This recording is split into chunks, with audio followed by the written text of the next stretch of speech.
Beyblade Burst é sem dúvidas a geração mais longa de Beyblade até o momento. Dentro dessa geração nós tivemos vários sistemas diferentes, cada um sendo lançado em um ano específico e com suas características próprias. O que eu quero explorar nessa série aqui é exatamente cada um dos sistemas. Parece que fica um pouco confuso com o passar dos anos o que cada sistema tem de diferente em relação ao anterior ou mesmo aos próximos. Então é interessante a gente fazer uma pequena viagem no tempo aqui e lembrar os sistemas que foram lançados e suas principais características. Lembrando que embora Beyblade Burst tenha tantos sistemas assim, todos eles respeitam a mecânica base de Beyblade Burst com os componentes Layer, Disc e Driver. E exatamente essa limitação, digamos assim, acabou sendo um dos fatores mais interessantes para observarmos a evolução da geração no decorrer dos anos. Passamos por Basic Layers, Dual Layers, God Layers, Chosets, Gachinko, Sparking, Dynamite Battle e Burst Ultimate. E eu uso aqui como exemplo o Valkyrie porque ele passou por todos esses sistemas, em alguns deles tendo mais de uma versão, então é interessante a gente deixar ele como principal exemplo aqui. Mas hoje eu gostaria de começar lá em 2015 com os Basic Layers. O nome oficial é Basic Layer exatamente porque eles foram os responsáveis por apresentar ao público o novo sistema, as novas mecânicas de Beyblade Burst. Lançados em 2015, esses Beyblades eram super simples e muito compactos. Como disse, a proposta inicial deles era exatamente mostrar a nova mecânica de jogo, a nova finalização, os Burst Finishes. Sendo assim, esses Beyblades são extremamente simples, como o próprio nome diz, muito básicos. Eram divididos oficialmente em 3 peças apenas, Layer, Disc e Driver, e era isso que representava o início do sistema Burst para que todos conhecêssemos melhor esse sistema. Não tinha nada de mecânicas e nem materiais diferentes nas peças. Se observarmos o layer padrão de todos os Basic Layers, nós vamos ter aqui uma semelhança muito grande. Todos eles tinham cores muito vivas, muito específicas, mas a principal característica era uma camada plástica translúcida por cima para meio que proteger a essência do Beyblade que estaria dentro dele.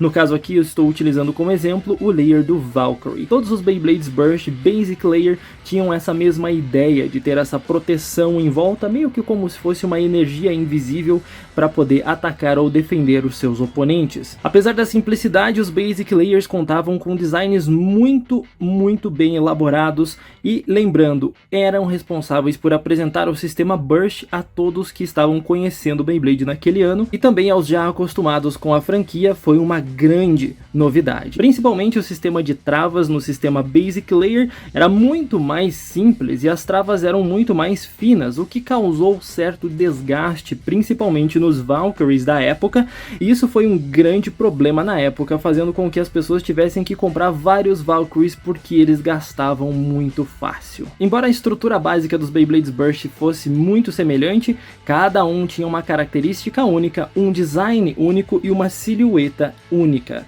Isso fazia com que os Beyblades fossem capazes de atingir performances muito interessantes, como por exemplo, um tipo de defesa muito mais agressivo próprio para causar contra-ataques, como foi o caso do Kerbals. Ou então um tipo resistência extremamente agressivo para que você conseguisse causar um potente ataque para jogar o oponente para longe e manter o seu Beyblade girando por mais tempo, tudo isso tendo que levar em conta a mecânica de Burst, porque afinal de contas, quando o Beyblade era atingido, ele recebia um recuo e ia destravando aos poucos até que ele eclodisse em batalha. Portanto, cada layer era único e tinha suas próprias características, tanto para ataque, quanto para defesa, quanto para resistência e até mesmo equilíbrio, juntando características de 2 ou mais tipos. Mas a coisa do sistema Basic Layer não fica apenas aí. Como é o sistema introdutório de Beyblade Burst, nós ainda temos que considerar as outras peças. Pegando como exemplo o Death Scyther Oval Axle, nós tínhamos outras 2 peças que tinham influência direta na batalha, considerando que Beyblade Burst sempre foi um jogo que envolve muita física e também aerodinâmica, se você levar em conta que está fazendo cada um deles girar muito rápido pela arena. As peças que compunham eram o disc e o driver, e cada disc e driver tinham suas características próprias. Dou como exemplo aqui o disc oval, que era um disc que o nome já diz tudo, ele era oval e espalhava o peso para suas extremidades para que o Beyblade fosse um pouco mais agressivo e conseguisse atingir os oponentes com mais eficiência. Isso aqui é muito legal. Cada disc era responsável pela distribuição de peso e em alguns momentos a aerodinâmica do Beyblade, sendo assim a peça mais pesada da estrutura dos Beyblades Basic Layer, porque afinal de contas os layers eram muito mais leves. Então a gente tinha apenas uma peça de metal no centro para que ele conseguisse se equilibrar ou causar algum certo desequilíbrio para conseguir desestabilizar e atingir os oponentes. Além disso, nós tínhamos os drivers, que são as peças responsáveis por agir na arena. São as peças que utilizamos para determinar o padrão de movimento de cada Beyblade, e aqui nós tínhamos performances muito diferentes. Cada driver é responsável pelo padrão de movimento, sendo assim, um driver com uma ponta plana, como é o caso do Valkyrie Wing XL, é responsável por um padrão mais ofensivo. Já um driver como o Survive, que nós vemos no Ragnarok, que tem uma pontinha mais afiada, é responsável por um padrão de movimento de resistência. Quando falamos em defesa, nós temos obviamente o Driver Defense, que tem uma espécie de bolinha na ponta para que ele tenha um padrão de movimento um pouco agressivo no começo e se estabilize logo no final da batalha, para que ele consiga defender os golpes dos oponentes. E assim os drivers foram se moldando das formas mais variadas possíveis para que tivessem performances cada vez mais diferentes. Como disse, o sistema Basic Layer não tinha muita coisa, até porque era o primeiro sistema para apresentar o jogo. Logo, é natural que seja um sistema muito mais simples para que as pessoas compreendam Beyblade Burst da forma mais tranquila possível. E aos poucos, a Takara Tomy vai incrementando a nova geração e adicionando coisas novas. No próprio sistema Basic Layer nós já tivemos uma grande mudança. Com o lançamento do Excalibur Force Extreme tivemos duas grandes mudanças aqui. A primeira delas foi que não era mais característica do Excalibur ter aquela camada translúcida por cima, e uma das partes internas do layer era muito evidente como ponto de contato aqui a ponta da espada. Além disso, houve uma correção nas travas. Observe como as travas do Valkyrie são muito mais fininhas em relação às travas do Excalibur, que adquire um padrão que foi adotado nos próximos sistemas de Beyblade Burst. Sendo assim, as travas eram reforçadas e você não precisava mais se preocupar com desgaste. Contudo, o sistema Burst era tão cuidadosamente planejado que os layers de ataque tinham travas muito mais fortes, muito mais altas do que layers voltados para resistência, por exemplo. Isso porque era considerado o formato de cada um deles. Layers de ataque tendem a ter pontos de contato muito mais evidentes e assim recebendo mais recuo, por isso tem travas mais fortes. O que acontece com os layers de resistência é que eles são muito mais circulares, com pontos de contato não tão evidentes assim e por isso as travas mais fracas para conseguir equilibrar o jogo.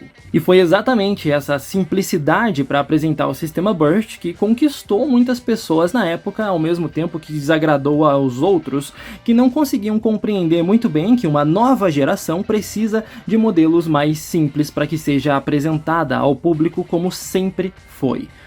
Para que com o tempo as coisas ficassem mais e mais complexas, para que as peças fossem ficando maiores e mais interessantes e as performances também fossem sendo alteradas aos poucos. Mesmo assim, o sistema Basic Layer conseguiu trazer uma variedade muito grande de peças e uma variedade muito grande de performances, tornando o jogo extremamente divertido, e aquela tensão que sentíamos quando estávamos batalhando, sem saber se o nosso Beyblade iria eclodir ou não, fazia parte do jogo e tornava a disputa muito mais intensa e interessante. E com o tempo, os competidores foram descobrindo novas formas de jogar. Foram aprendendo a misturar as peças e formar combos cada vez mais poderosos. Também aprendemos que os tipos de Beyblade não faziam muita diferença quando o assunto é performance. Afinal de contas, o Odin Heavy Defense era altamente utilizado como um dos combos mais poderosos de defesa, mesmo considerando o Odin um tipo ataque. Isso porque ele não tinha recuos tão grandes e a sua forma oval fazia com que fosse mais equilibrado. Heavy dava um peso extra e Defense mantinha ele na arena girando por um bom tempo. As competições foram ficando cada vez mais intensas com os combos descobertos na época e aí sim o jogo começou a ficar muito interessante. E esse foi o sistema Basic Layer lançado em 2015 para apresentar a nova geração de Beyblade e a nova mecânica Burst, assim como também apresentou a nova estrutura que os Beyblades seguiriam dali por diante com Layer, Disc e Driver, alterando as mecânicas de cada um deles conforme os sistemas fossem avançando. Eu espero que você tenha curtido esse vídeo e compreendido um pouquinho mais a respeito desse primeiro sistema de Beyblade Burst. No próximo episódio a gente vai explorar o sistema seguinte e vamos conversar um pouquinho mais sobre as principais características do sistema Dual Layer. Todas as características que comentei aqui nesse vídeo a respeito do sistema Basic Layer se estende para cada um dos Beyblades desse sistema, é óbvio, respeitando as individualidades de cada modelo, que tem performances únicas e cada um deles com travas diferentes e, claro, podendo fazer combos para que tenhamos ainda mais performances para que a gente explore o jogo cada vez mais. Embora seja um sistema simples, ele ainda assim nos trouxe um aprendizado novo, e na época todo mundo precisou reaprender a jogar Beyblade. E esse foi um ponto forte porque todo mundo começou meio que do zero, fazendo com que Beyblade renascesse no coração daqueles que já gostavam muito do jogo e estavam um pouco cansados do que já tinha até então, explorando um mundo completamente novo, com regras completamente novas e com uma jogabilidade renovada para a franquia. Espero que você tenha curtido, então deixa um gostei aí no vídeo, comenta o que você achou desse primeiro episódio e a gente se vê numa próxima. Até lá!